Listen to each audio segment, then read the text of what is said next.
ये बात है हिंदुस्तान के सबसे पहले मिसाइल मैन की। ये बात है शेर मशहूर टीपू सुल्तान की। साल था 1767। अंग्रेजों के ईस्ट इंडिया कंपनी की नजर अब साउथ इंडिया पर थी, लेकिन मैसूर के हुक्मरान हैदर अली दीवार बनकर खड़े थे। 1767 में दोनों के बीच पहली जंग हुई। इस जंग में हैदर अली के 16 साल के बेटे टीपू सुल्तान ने भी हिस्सा लिया और अंग्रेजों की बुरी तरह से हार हुई। लेकिन इससे बड़ी हार अंग्रेजों के मुकद्दर में लिखी जा चुकी थी। साल था 1780। दूसरी एंग्लो मैसूर जंग शुरू हुई। इसी बीच 1782 में टीपू सुल्तान के वालिद हैदर अली का इंतकाल हुआ और टीपू सुल्तान ने सिर्फ 31 साल की उम्र में कुर्सी संभाली। मैं अपने मुल्क को कभी अंग्रेजों के सामने झुकने नहीं दूंगा।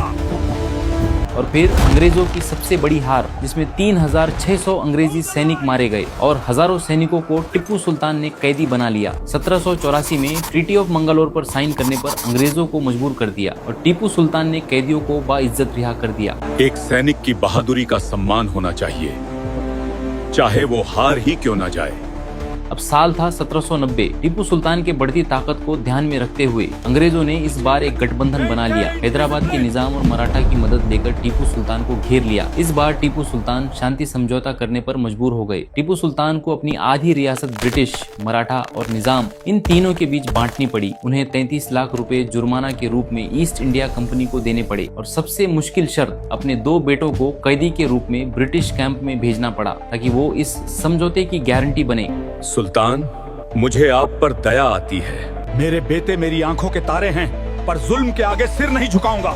ये मेरे बच्चे हैं और अपने वालिद के वादे को निभाने जा रहे हैं। 1792 शांति समझौते के बाद भी टीपू सुल्तान ने हार नहीं मानी। उन्होंने अपनी सेना को फिर से मजबूत किया, तेजी से हथियार बनाए और फ्रांस से दोस्ती कर ली। अंग्रेजों को डर था कि अगर टीपू और फ्रांसीसी मिल गए तो साउथ इंडिया में अंग्रेजों के शासन की नींव हिल जाएगी। इसी वजह से जनरल लॉर्ड वेल्लेस्ली ने फैसला किया, टीपू सुल्तान को अब पूरी तरह खत्म करना होगा। साल 1798 ब्रिटिशों ने फिर से एक अलायंस बनाया। ब्रिटिश, मराठा और निजाम। जनवरी 1799 में अंग्रेजी सेनाएं 3 तरफ से श्रीरंगपट्टनम की ओर बढ़ी। टीपू सुल्तान ने कसम खाई, अब ये आखिरी जंग होगी, या तो जीतूंगा या इस मिट्टी में मिल जाऊंगा।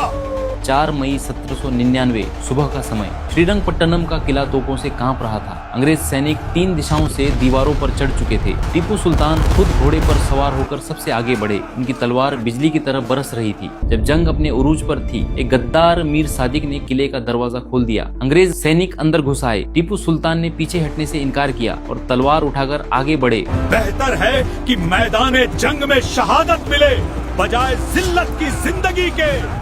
और लड़ते लड़ते शहीद हो गए। आज भी जुल्म के खिलाफ लड़ने वालों को टीपू सुल्तान के ये अल्फाज हौसला देते हैं, एक दिन शेर की तरह जीना 100 साल गीदड़ की तरह जीने से बेहतर है।